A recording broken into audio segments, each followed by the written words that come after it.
पायल, तुम्हें याद है हमने हफ्ते भर पहले एक मॉल से शॉपिंग की थी। वहाँ पे हमने एक लॉटरी का टिकट खरीदा था ना। हाँ, तो क्या हुआ? लॉटरी में हमारे पूरे 1.5 लाख रुपए निकले हैं। क्या 1.5 लाख रुपए? ये तो बहुत अच्छी बात है करण। हाँ, अब इसको तुम संभाल के अलमारी में रख दो। अरे वाह, ये तो बहुत अच्छी बात है करण जो हमारी लॉटरी निकली है। अब इन पैसों का हम घूमने का प्लान बना लेते हैं। चलो ठीक है, मैं ऐसा करता हूँ, मैं ऑफिस से 1 हफ्ते की छुट्टी ले लेता हूँ और फिर हम आराम से घूमने चलते हैं। हाँ, कोई अच्छी जगह चलेंगे। बिल्कुल। मैं पैसे रख के आती हूँ अंदर। करण। हाँ भैया बोलो। अरे करण, तुझसे एक बात करनी थी। हाँ भैया बोलो। करण, तेरे पास क्या 1 लाख रुपए है? 1 लाख रुपए? क्यों, क्या हुआ भैया? वो मैं सोच रहा था मैं अपने ढाबे में थोड़ा रेनोवेशन करवा दूं और कुर्सी टेबल वो भी बहुत पुराने हो गए हैं, उन्हें भी चेंज करवा दूं। तुझे तो पता ही है मेरे ढाबे के सामने एक बड़ा रेस्टोरेंट खुल गया है और जब से वो रेस्टोरेंट खुला है ना, तो मेरे ढाबे में लोगों ने आना बहुत कम कर दिया है। इसलिए मैं सोच रहा हूँ मैं अपने ढाबे को थोड़ा अपडेट कर दूं। हाँ भैया, ये सच है कि आजकल दिखावे का जमाना है। जो आपके ढाबे के सामने रेस्टोरेंट खुला है ना, वो देखने में बहुत ही सुंदर है। हाँ करण, तभी मैं चाहता हूँ मैं अपने ढाबे को थोड़ा अपडेट कर दूं। आजकल लोग उसी रेस्टोरेंट, उसी ढाबे में जाना पसंद करते हैं जहाँ फोटो और सेल्फी अच्छी आए। इसलिए मैं भी अपने ढाबे को थोड़ा चेंज करना चाहता हूँ, फिर मेरे भी ढाबे में कस्टमर्स आएंगे। इसलिए करण, मुझे 1 लाख रुपए की जरूरत है। मैं तेरे को 2 या 3 महीने के अंदर वापस कर दूंगा। अच्छा ठीक है भैया। अरे वाह भैया जी, आप ढाबे को अपडेट करना चाहते हो, ये बात सुनकर तो बहुत अच्छा लगा। पर सॉरी भैया जी, हमारे पास कहाँ है पैसे। अगर पैसे होते तो हम आपको मना थोड़ी ना करते। भैया जी, आपको पता तो है हमारे भी कितने खर्चे होते हैं, कोई सेविंग नहीं हो पाती हमसे। ठीक है, चलो कोई बात नहीं, मैं कहीं और से देख लेता हूँ। हाँ भैया जी। अब तुम्हें क्या हुआ? अरे हद है यार, गांव बसानी भिखारी पहले आ जाते हैं। पायल, वो मेरे बड़े भाई है, बोलने की थोड़ी तमीज रखो। अरे यार, मेरा कहने का मतलब है ढाबा भैया अपने लिए चला रहे हैं या हमारे लिए चला रहे हैं? अगर भैया के ग्राहक आना कम हो गए हैं तो ढाबा बंद करके कोई और काम क्यों नहीं ढूंढ लेते? पैसा हम अपने लिए कमा रहे हैं, ना कि इन लोगों को देने के लिए। इसलिए आप कुछ कहते उससे ही पहले मैंने भैया को साफ साफ मना कर दिया। चलो ठीक है, अब तुम मेरे लिए खाना लगा दो। ऑफिस से आई हूँ तब से कुछ खाया नहीं है। ठीक है, अभी लगाती हूँ। क्या हुआ आलोक? कुछ नहीं। अच्छा ठीक है, आपने देवर जी से बात की पैसों के लिए? हाँ काजल, मैंने बात की करण से पैसों के लिए, लेकिन करण ने पैसों के लिए मना कर दिया। शायद उसके पास होंगे नहीं। क्या देवर जी ने पैसे देने के लिए मना कर दिया? लेकिन देवर जी की तो बहुत अच्छी सैलरी है। अभी कुछ दिन पहले ही पायल मुझे बता रही थी कि वो नई गाड़ी लेने वाले हैं। आलोक, एक बात बोलूं, शायद देवर जी हमारी मदद करना ही नहीं चाहते। ठीक है, कोई बात नहीं काजल, अब कोई हमारी मदद नहीं करना चाहता तो हम क्या कर सकते हैं? जबरदस्ती तो कर नहीं सकते किसी के साथ, पर समझ तो मुझे भी सब कुछ आता है। चलो जाने दो आलोक, आज के समय में कोई अपना नहीं है। अब अपने ही होके लोग मदद नहीं करते तो परायों से क्या उम्मीद रखें? वैसे भी आलोक, मतलब निकलने के बाद कोई किसी का एहसान याद नहीं रखता। अब तुम देवर जी को ही देख लो, शायद वो भूल गए हैं तुमने कितनी मुसीबत से उन्हें पढ़ाया लिखाया है, और आपने अपने बारे में कभी नहीं सोचा, हमेशा अपने छोटे भाई के बारे में सोचा है कि वो अच्छी पढ़ाई करके आपसे ज्यादा कमाए। और देख लो, आज वो कमा भी रहा है, पर आपके एहसान तो भूल गया ना। अब देखो, अब हमारी मुसीबत के समय में उन्होंने मुंह मोड़ लिया है। हाँ काजल, तुम सही कह रही हो। मम्मी पापा के जाने के बाद मैंने करण को अपने बच्चे की तरह पाला है, लेकिन अब वो मेरी मदद नहीं करना चाहता तो काजल उसकी मर्जी, हम कहीं और से अरेंज कर लेंगे।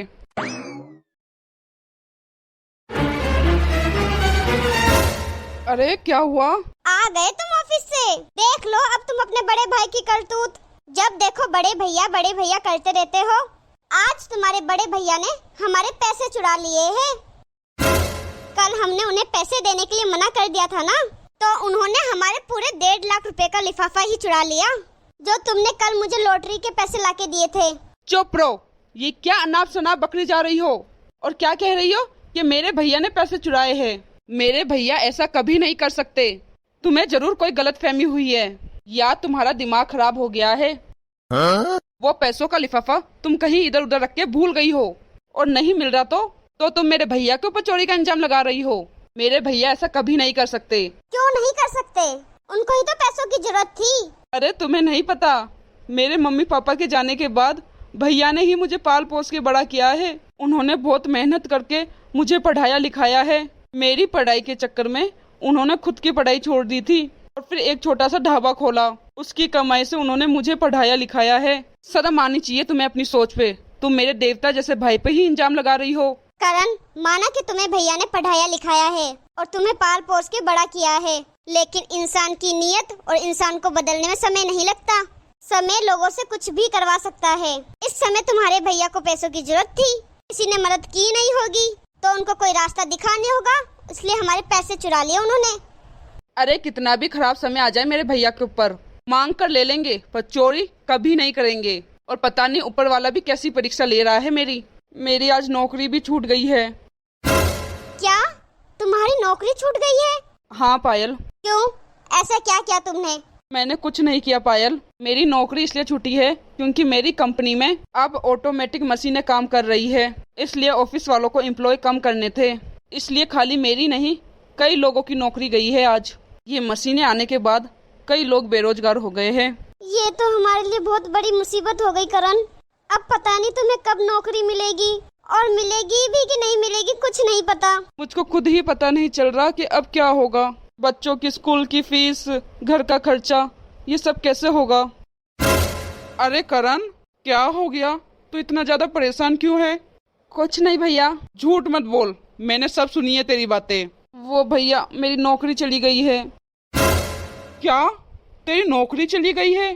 कैसे करण, नौकरी क्यों चली गई तुम्हारी? वो भैया मेरे ऑफिस में सब काम मशीनें करेगी अब, इसलिए कंपनी वालों ने कई एम्प्लॉय निकाल दिए हैं और अब हमारी फील्ड में कोई काम भी नहीं है भैया। अब पता नहीं मुझे वापस नौकरी कब मिलेगी। इतनी मेहनत से तो भैया मैंने ये जॉब ढूंढी थी, अच्छा कमा भी रहा था। अब पता नहीं आगे क्या होगा।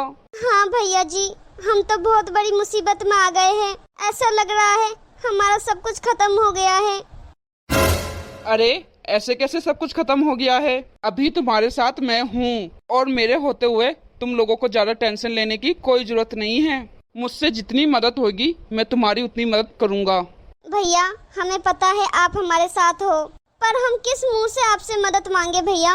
अरे किस मुंह से मदद मांगेंगे? ये क्या हुआ? करण, तेरी नौकरी नहीं रही तो कोई बात नहीं, मेरा ढाबा तो है। तू पढ़ा लिखा है तो शायद तुझे वहाँ पे छोटा मोटा काम करने में शर्म आएगी। तो इसमें ऐसा करेंगे, तू काउंटर में बैठ जाना और ढाबे के छोटे मोटे काम मैं कर लिया करूँगा। तू तो बस हिसाब किताब रखता रहना। आज से तू मेरे साथ ढाबे में चलना। और एक बात बोलूं करण, मुसीबत में ही पता चलता है कि कौन अपना है और कौन पराया। भैया आपने तो हमेशा ही मेरी मदद की है, पर मैं ही आपकी मुसीबत में आपके काम नहीं आ पाया। शायद इसी पाप का दंड दे रहे हैं भगवान मुझे ऐसा नहीं करना चाहिए था। मुझे माफ कर दो भैया। मम्मा। हाँ बेटा जी। ये लिफाफा आपने मेरे बैग में क्यों रखा? ये लिफाफा बेटा गलती से मैंने आपके बैग में रख दिया। ठीक है मम्मा, मैं खेलने जा रहा हूँ। करण, ये लिफाफा मैंने चिंटू के बैग में रखा था, मैं भूल गई थी।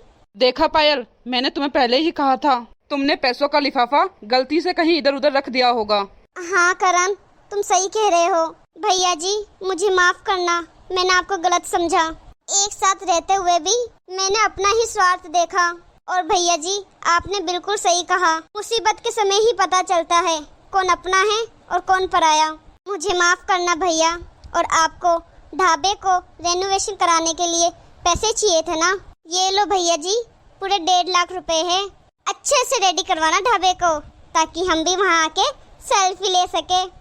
थैंक यू पायल, लेकिन मुझे अब इन पैसों की जरूरत नहीं है। मैंने कहीं और से अरेंज कर दिए हैं पैसे। अब पुरानी बातों को भुला के एक नई शुरुआत करते हैं।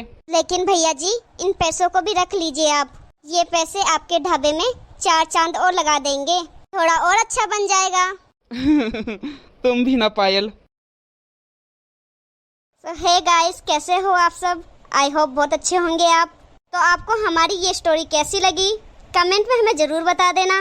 अगर वीडियो अच्छी लगी हो तो लाइक शेयर करना भी मत भूलना। और हमारे चैनल को अभी तक सब्सक्राइब नहीं किया है तो फटाफट से सब्सक्राइब कर देना।